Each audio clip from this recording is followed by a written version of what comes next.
Voilà, donc pour être au top de la journée, il est important de savoir exactement qu'est-ce que les journaux ont réservé, quelles sont les unes de ces journaux parus du côté de Yaoundé. Bonjour à tout le monde à Yaoundé, principalement Gilles Pierre Sono qui va foncer directement pour cet exercice, la lecture des unes de la revue de presse. Bonjour Douala, bonjour Thierry Carole, bonjour également à Patricia Keyi, bonjour Douala, bienvenue donc à Yaoundé, la capitale camerounaise, où je vous accueille le cœur enflammé de joie comme de tradition, vous mais également les millions de téléspectateurs de Canada International, ceux du Cameroun et du monde entier qui sont tous chargés fort d'informations. Bienvenue à ce rendez-vous, c'est la revue de presse du canal le matin. On commence par la vie chère qui refait surface au Cameroun. Les souvenirs sont lointains lorsque les Camerounais, en tout cas certains, sont descendus dans les rues, question de revendiquer la fin de la vie chère. Elle est donc de retour, elle se porte de mieux en mieux depuis quelques mois maintenant. Le prix des denrées alimentaires, notamment denrées de grande consommation au Cameroun, qui sont de nouveau enflammées. En tout cas, le quotidien Bleu le jour du jour, édition de ce matin, fait un peu le bilan de cette situation. Poisson, macabo, igname, plantain et j'en passe, pour ne pas mentionner également d'autres produits du même acabit, sont de plus en plus chers. Cela est porté par le quotidien Bleu ce matin, parce qu'il s'agit bien d'une information à tout le moins grave. Le quotidien Le Jour du Jour qui s'est inspiré lui-même des données de l'Institut national de la statistique qui a d'ailleurs publié la semaine dernière l'indice des prix de consommation. Cela s'ajoute bien entendu à la dure réalité de l'électricité au Cameroun, désormais camerounaise. Pour terre promise également en kiosque ce jour de questionner la capacité 2 ou 3 ans après la mise en fonctionnement de la Sonatrel, des incidents à n'en plus finir sur le réseau du transport de l'électricité au Cameroun. Voilà un peu le bilan que propose la terre promise ce matin à propos du travail de la Sonatrel. L'impact socio-économique grandit au quotidien. Terre promise demande les comptes à Victor Mbemi, le directeur général de la Sonatrel, ainsi mis au devant de la scène à propos de ce noir que les Camerounais traverse dans 1001 villes. Le quotidien Mutation de Gab, Georges Alain Boyomo va plus loin d'ailleurs en la matière en dressant une cartographie camerounaise du noir et de la lumière. Le calvaire s'est répandu par contamination. Il n'y a plus que Yaoundé et environ qui sont concernés. Désormais, il faudra compter avec ces coupures intempestives du courant dans les villes de Bafoussam, dans la région de l'ouest du Cameroun, et Boulova dans le sud, Samilima, Kribi, pour ne citer que ces villes-là, et bien qui sont également rentrées dans la danse du noir. Et comment ne pas mentionner le septentrion camerounais, la Damawa, le nord, mais également signal pour ainsi dire le quotidien Mutation avec cette illustration de la carte du Cameroun tout à fait peinte en noir et c'est en fond noir. Ce matin, d'où donc pour le quotidien Mutation, il y a des choses à faire urgemment pour sortir de l'ornière. Le Social Democratic Front, le SDF, le parti d'Eni John Fundi, on en parlera davantage ainsi. Eh bien, c'est un parti politique de l'opposition au Cameroun. Eh bien, le journal pourrait sortir peut-être bientôt de la guerre interne que ce parti traverse depuis quelques mois maintenant à propos de ce qui a été déclenché considérant le incident à Joshua aussi justement de quitter la proximité avec le régime de Yaoundé selon les dires du député SDF, régional du SDF pour la région du littoral. Car désormais, il y aura un 3e larron. C'est d'ailleurs l'objet de la 2e une du quotidien Mutation ce matin. Eh bien, le 3e larron s'appelle Kennedy et Jacha. Il pourrait donc compétir également à l'occasion du NEC à venir. La tête du SDF, eh bien, ce pourrait donc être un larron fédérateur au milieu des Joshua aussi porté à être président en lieu et place de premier vice-président, le poste qu'il occupe actuellement, et au même titre que Jean-Michel Nietzsche, manifestement lui aussi porté à concourir pour devenir le successeur d'Eni John Fundi. Cameroun Tribune, le quotidien camerounais à capitaux publics, parle justement des hommes et des acteurs politiques du Cameroun qui se taisent curieusement sur la crise sanitaire que le monde et le Cameroun traversent en l'état actuel des choses. Hommes et acteurs politiques qui se prononcent très peu sur la pandémie et la campagne d'ailleurs qui bat son plein pour parler de campagne de sensibilisation sur les mesures barrières aussi bien au Cameroun que dans les contrées de la terre. Il en est aussi des leaders d'opinion qui ne se font plus entendre et ne font pas du bruit. Question de participer à la sensibilisation des Camerounais, regrette pour ainsi dire le quotidien camerounais à capitaux publics ce matin. La délinquance, oui, la délinquance en milieu scolaire. L'annonce est que désormais, pour faire reculer les actes interdits, eh bien, la police camerounaise, les fonctionnaires de la police camerounaise seront donc plus présents dans et autour des établissements scolaires. Question de faire reculer ces mal ici comme là-bas, aujourd'hui comme demain. The Guardian Post, quotidien camerounais d'expression anglaise, au siège imposant dans la capitale camerounaise Yaoundé, se situe d'ailleurs dans le prolongement de cette mesure, avec le cas de l'incendie qui avait été perpétré dans une école en Kambé. Des mois après, des suspects ont été interpellés à Misage, non loin donc de Kambé, apprend-on du quotidien de Guardian Post édition de ce jour. Ils feront donc l'objet d'une exploitation par les services compétents à la matière au Cameroun, apprend-on du quotidien de Guardian Post édition de ce jour. C'est le journal d'Enga Christian. Le Point Hebdo est également en kiosque ce jour. Et bien pour sa part, il s'intéresse au président du Conseil économique et social, l'inamovible Ayang Luc, dont la discrétion n'a d'égal que l'espèce rare et en voie de disparition qu'il constitue. Sa maison, la maison que Paul Biya lui a donnée depuis, s'est fait elle aussi discrète, sauf en matière budgétaire, signale ainsi le Point Hebdo qui braque les projecteurs ce matin dans la maison Conseil économique et social. Midi Action est en kiosque, le journal sait pouvoir le noter, et bien sauf que ce matin, sa préoccupation principale reste également la riposte camerounaise avec les actions des hommes politiques sur le terrain. Riposte camerounaise contre la Covid-19. Sur le terrain, donc, c'est le questeur régional de l'Ouest Cameroun qui fait des dons aux populations, notamment dans le département des Hauts-Plateaux. C'est l'un des départements de la région de l'Ouest Cameroun. La bien-aimée Bernard Fongan, puisqu'il s'agit de lui, appelle à barrer la progression du virus par l'hygiène et la salubrité ici comme là-bas, en tout cas dans l'ensemble de la région de l'Ouest Cameroun. De la politique aussi, en une principale de Kribi Matin ce matin, les opérateurs du sommier, les opérations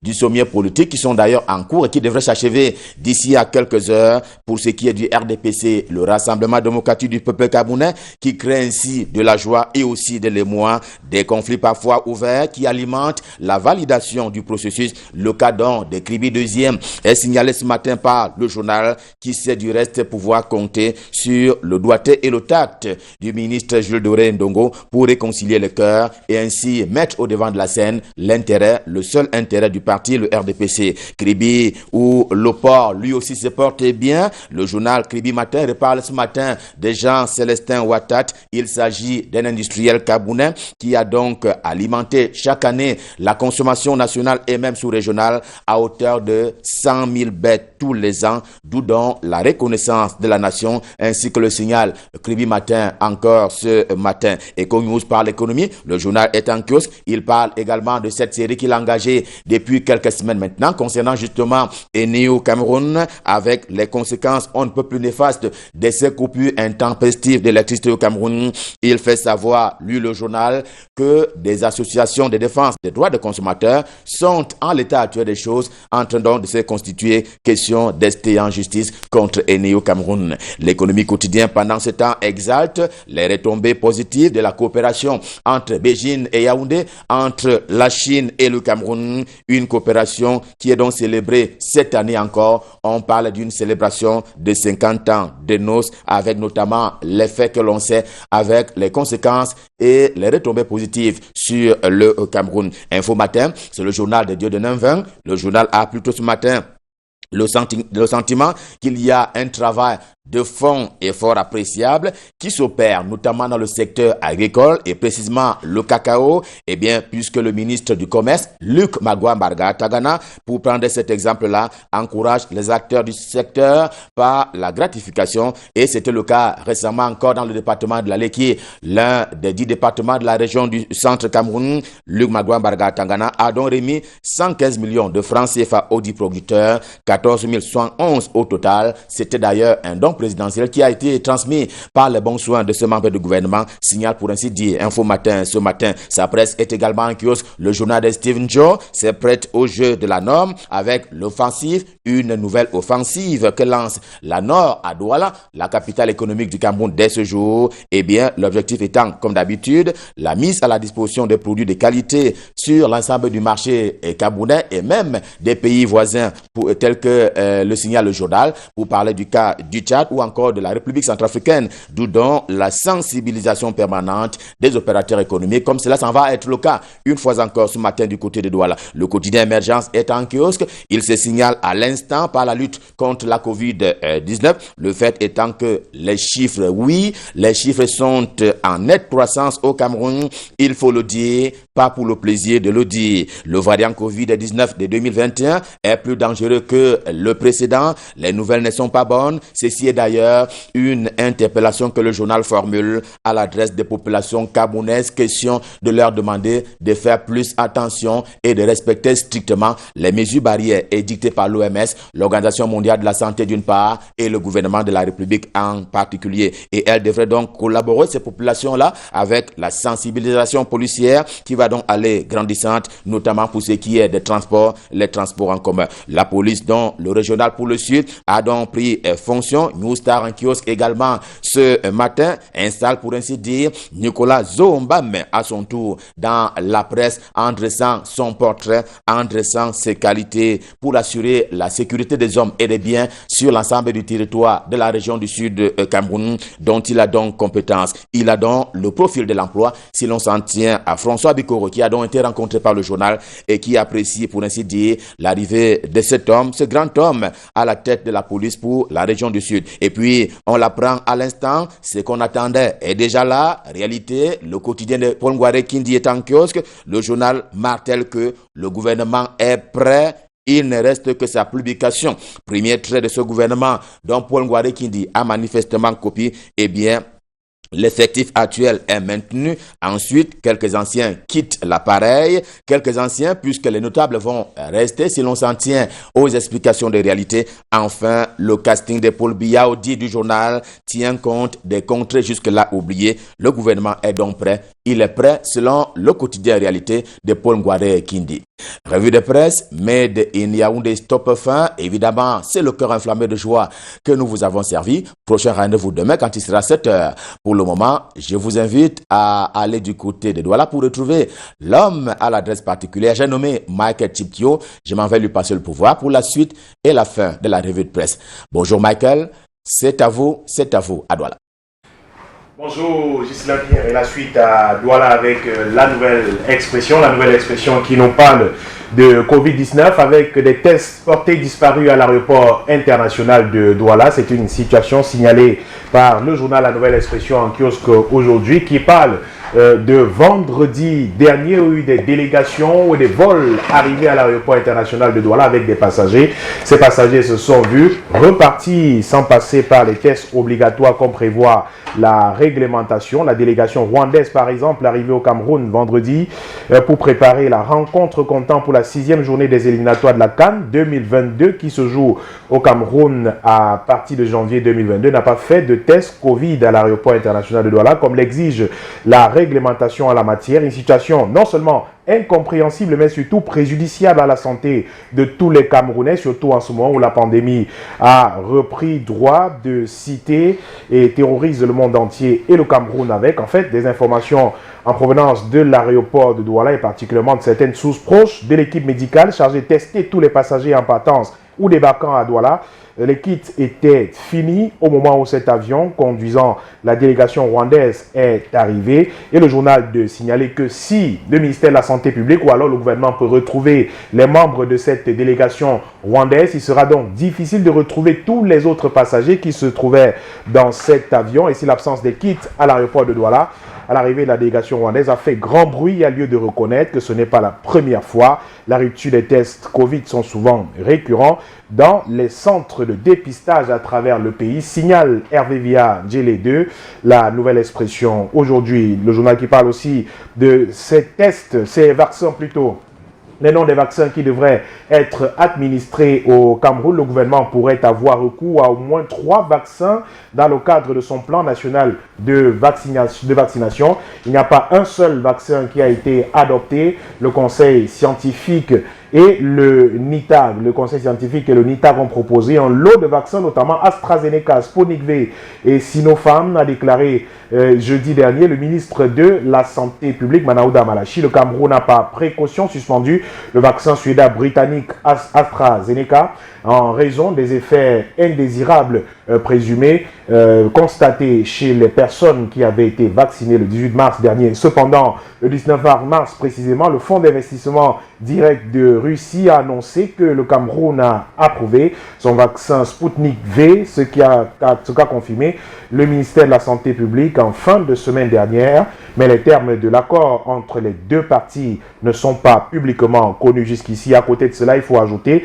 le vaccin chinois Sinopharm, quant à lui, qui serait efficace à plus de 79%, déjà utilisé dans plusieurs pays, dont nos voisins, le Gabon, la Guinée équatoriale. Reste à savoir, écrit le journal, si ce vaccin sera également offert ou vendu au Cameroun. La question reste posée. La crise dans les régions du nord-ouest et du sud-ouest du Cameroun qui continue de mettre à mal de nombreuses entreprises camerounaises, et l'État oublie ces entreprises dévastées par les rebelles, que ce soit des sociétés publiques ou privées vandalisées lors des conflits. Aucune mesure de sauvetage annoncée dans le programme de reconstruction et de développement lancé il y a plus de 11 mois par l'État du Cameroun. Il n'a été mise en application, ce qui explique les fermetures, les arrêts d'activité, les dégraissages et les délocalisations de nombreuses entreprises de ces régions du nord-ouest et du sud-ouest du Cameroun, conclut la Nouvelle Expression en kiosque aujourd'hui. Le Messager parle aussi de cette crise dans les régions du nord-ouest et du sud-ouest du Cameroun à sa une aujourd'hui, selon le Messager, qui appelle à un autre dialogue inclusif. L'appel n'est pas du Messager, mais de Marie-Louise Eteki Otabela, femme politique camerounaise, écrivaine, qui lance un appel aux femmes pour un autre dialogue inclusif devant mettre terme à cette crise. C'est l'essentiel du message de cette féministe camerounaise qui estime que la gente féminine camerounaise peut sortir le pays du chaos actuel au nom des femmes. Un nouveau dialogue national, tel est le titre d'une parution littéraire parue il y a quelques mois maintenant de l'écrivaine féministe camerounaise Marie-Louise Eteki Otabela, par ailleurs coprésidente plutôt de la coordination des femmes des forces alternatives partis politiques l'ayant investi à l'élection présidentielle de 2004. Il s'agit d'une invite à un appel en réalité aux femmes camerounaises pour l'organisation d'un nouveau dialogue. Et sur la question de pourquoi seulement les femmes, Marie-Louise Eteki Otabela convoque un illustre citoyen de regretter mémoire, Fabien Eboussi Boulaga, qui affirmait seules les femmes nous apprennent comment sortir de l'empire du chaos. Et les objectifs de ce dialogue sont, entre autres, de lancer un appel et organiser un cessez-le-feu en urgence dans les prochains jours, de préférence en ce mois de commémoration des luttes des femmes. Et en deuxième position, résoudre la question de la guerre au Cameroun anglophone, avec à la clé l'obtention d'un traité de paix. Et puis, tertio, ramener la paix et la prospérité au Cameroun pour tous et pour toutes. Et l'écrivaine croit dur comme fer que le régime de Yaoundé peut et doit prêter une attention soutenue à cet appel des femmes pour trouver une solution définitive aux crises multiformes dans notre pays. Vision économique également, que aujourd'hui parle du financement de l'économie camerounaise, le financement de l'économie camerounaise vu par la Banque mondiale. Le Cameroun perd environ 655 milliards de francs CFA d'après l'institution internationale, la Banque mondiale notamment. Le taux de décaissement cumulé des financements accordés par la Banque mondiale au Cameroun est seulement de 30%. Ce faible taux de performance du portefeuille des opérations nationales et les difficultés de mise en œuvre des politiques nationales en matière économique, selon le ministre en charge de l'économie, Alamine Ousmane, qui s'est exprimé également sur la question. Le journal parle aussi de la question du paiement des impôts au Cameroun avec cet appel du ministre des Finances, Luc-Paul Motazé, qui menace de sanctionner les banques qui prélèvent des commissions indues aux contribuables. Le ministre des Finances qui menace justement de sanctionner ces établissements de microfinance qui prélèvent des commissions indues lors du paiement des impôts à leur guichet. Selon Luc-Paul Motazé, qui s'appuie sur le Code général des impôts, ces frais s'élève à 10% de l'impôt payé avec un plancher de 500 francs et un plafond de 10 000 francs CFA. En clair, selon le ministre, quel que soit le montant de l'impôt à payer, le contribuable déboursera au minimum 500 francs CFA, au minimum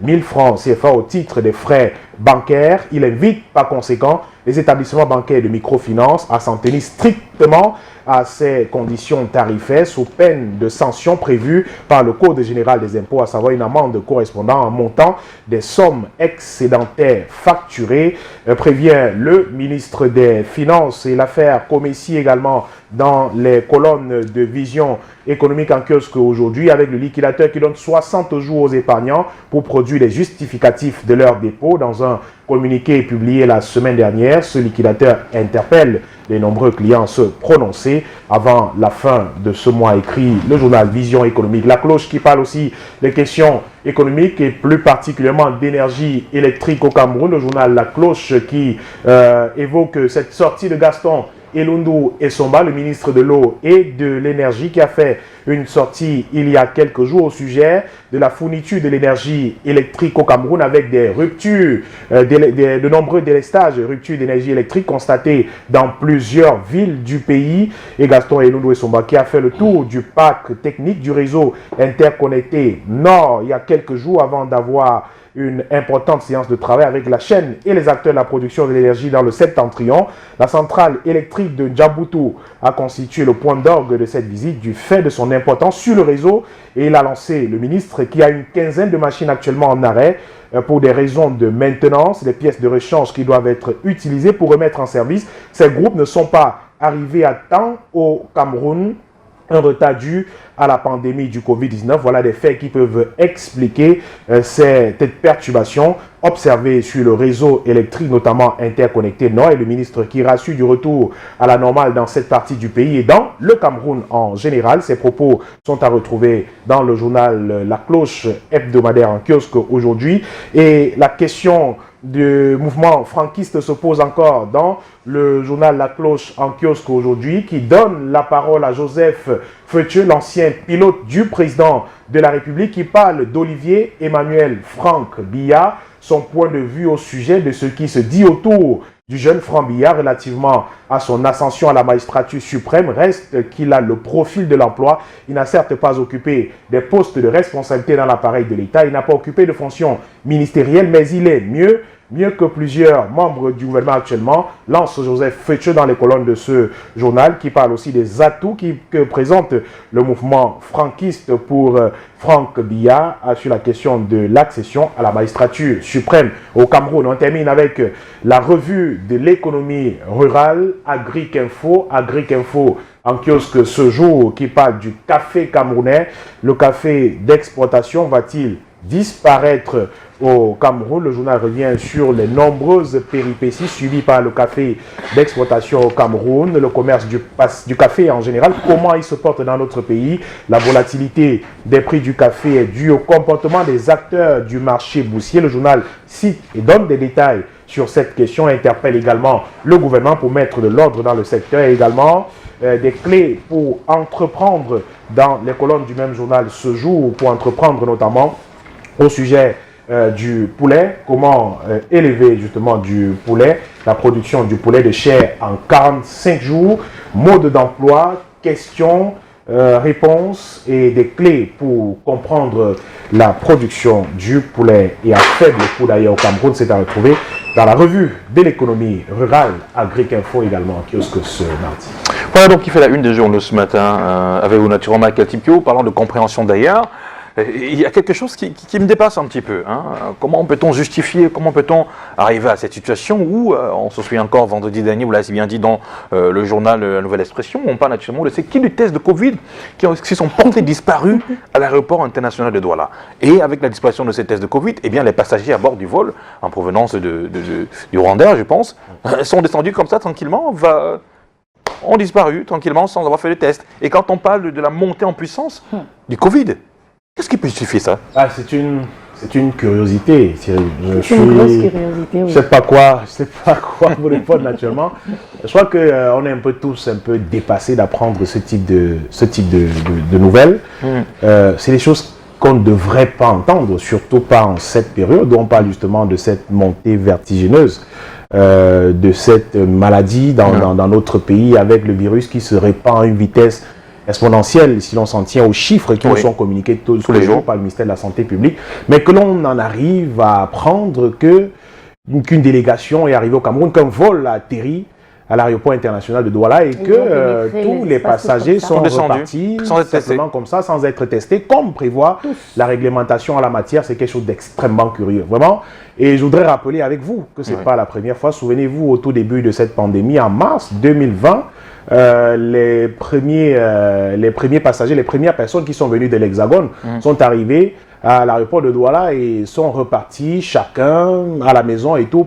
Pourtant, on parlait de confinement en cette période-là. On avait prévu d'ailleurs des hôtels où les passagers qui arrivaient devaient être confinés pendant 14 jours et autres, subis des tests avant de repartir chez eux. Mais tout le monde est reparti et on a assisté à ce à quoi on a assisté, d'une contamination à grande échelle, et qu'aujourd'hui, on n'ait pas tiré les leçons de ce qui s'est passé en 2020. C'est extrêmement curieux. Il y a certainement des responsabilités à établir quelque part. Il y a une négligence. Absolument. Il y a une négligence quelque part. Comment les responsables de l'aéroport international de Douala ne se sont pas rendus compte de ce que les kits de tests et autres étaient épuisés? C'est quand même curieux. Il y a quelqu'un qui est supposé s'occuper de cette affaire. Tout à fait. Mais qu'on arrive à ce que un vol arrive et puis qu'on dise, bon écoutez, il n'y a pas de kit pour tester les passagers et que tout le monde reparte, c'est extrêmement grave. Je crois que c'est extrêmement grave.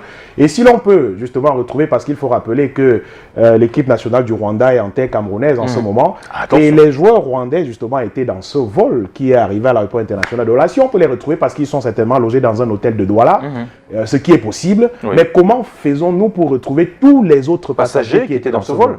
Bon, maintenant, peut-être qu'il faut compter sur leur bonne foi, espérer qu'ils viennent se présenter et peut-être qu'ils aillent faire leur test eux-mêmes et qu'ils se confinent. Encore que c'est très compliqué, vous savez qu'il faut contraindre les gens pratiquement pour qu'ils se confinent. Mais non, vraiment, au demeurant, c'est extrêmement grave. Et le journal dont vous parliez tout à l'heure a rappelé, ce n'est pas la première fois. Vous allez dans des sites prévus pour des tests et autres. Vous arrivez et puis on vous dit, mais écoutez, les kits sont terminés pour cette journée. Allez-y et revenez demain. Vous voyez quelqu'un qui a passé toute une journée. Qui sent effectivement qu'il peut être porteur de la maladie, qui se sent mal.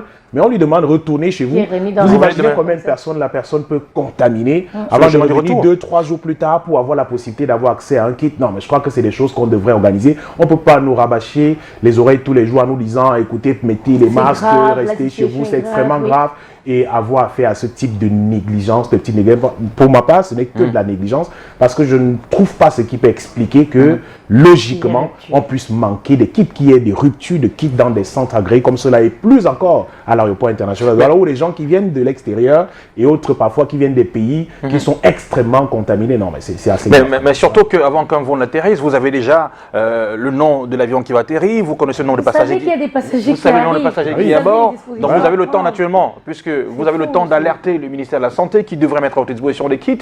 Mais attention. Justement, je voulais me permettre cette question, je ne sais pas à Thierry ou à Michael, ça coûte quoi en fait? Ça prend quoi en termes de temps pour approvisionner justement, pour qu'on n'ait pas pensé à garder ces personnes le temps d'avoir de nouveau des kits disponibles pour les tester quand même avant. En tout cas, Patricia, effectivement, ces personnes se sont retrouvés dans l'impossibilité de demander aux gens de rester sur place, attendre combien de temps.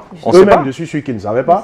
Après combien de temps les kits pouvaient arriver, qu'ils sont décidés, bon, ok, bon, que chacun reparte tout simplement. On a certains manifestes de vol, mais vous voyez, sur un manifeste, vous voyez Thierry Carole, vous savez que vous le retrouvez où à Douala. Sur un manifeste de vol, il n'y a pas de numéro de téléphone, vous allez appeler les gens pour leur dire, s'il vous plaît, venez faire un test, machin. Non, c'est quand même grave ce que nous faisons là. Mais en tout cas, c'était la lettre de ce matin via le journal La Nouvelle Expression. Merci à vous, Michael Tipkio, pour ce moment de partage. Et ce qui est sûr et certain, c'est qu'on le sait prompt à réagir, on sait sa promptitude dans ce type de situation. Et bien, le ministre de la Santé, qui certainement prendra cette situation. Le ministère de la Santé publique, qui en a d'ailleurs réagi et qui était étonné de la situation. Ça il faut le dire, qui était étonné de la situation. Je l'ai dit tout à l'heure, il y a une responsabilité quelque part. Il faut bien qu'elle soit. J'espère qu'on ne fait pas déjà du business avec ces tests. On espère. Tout est possible. En tout cas, on n'accuse personne, mais vivement que cette situation ne se produisait plus. Allez, en tout cas, il est 7h passé de 29 minutes. On va tout simplement remercier une fois de plus la fidélité de toutes ces personnes qui nous regardent du côté de Yaoundé. En ce moment, d'ailleurs, même dans son bureau, il sait qu'il devrait prendre le plein d'informations via la revue de presse sur Canal Matin. Eh bien, c'est le nouveau chef de service de des carburants et lubrifiants de la DGSN, le nouveau chef de service des carburants et des lubrifiants de la DGSN, monsieur on va dire l'officier de police principal, monsieur Assoumou, qui ce matin est connecté, sans oublier l'officier de police et deuxième grade, monsieur Tossom, qui nous regarde ce matin, qui est le chef de service adjoint. Donc du coup, merci à toutes ces personnes qui nous regardent du côté d'Yaoundé. À l'instant, qu'est-ce qu'on fait? Eh ben, on va toujours faire un coucou à une autre force, pas armée, mais un capitaine de l'habillement, c'est Ismaël. Ismaël de Maison Mère qui me fait avoir ce look ce matin. Et ben, c'est tout nouveau chez moi, mais j'aime beaucoup. Et puis pour les nombreuses remarques qui arrivent, vous avez l'adresse. C'est Maison Mère au Carrefour Anatole chez Ismaël. C'est un amour de style de ce côté-là. Mais pour l'instant, comme le disait Thierry, c'est la pub que vous avez fait là? Oui, c'était la pub. D'accord, prenons la pub alors. On continue la pub. Sans souci.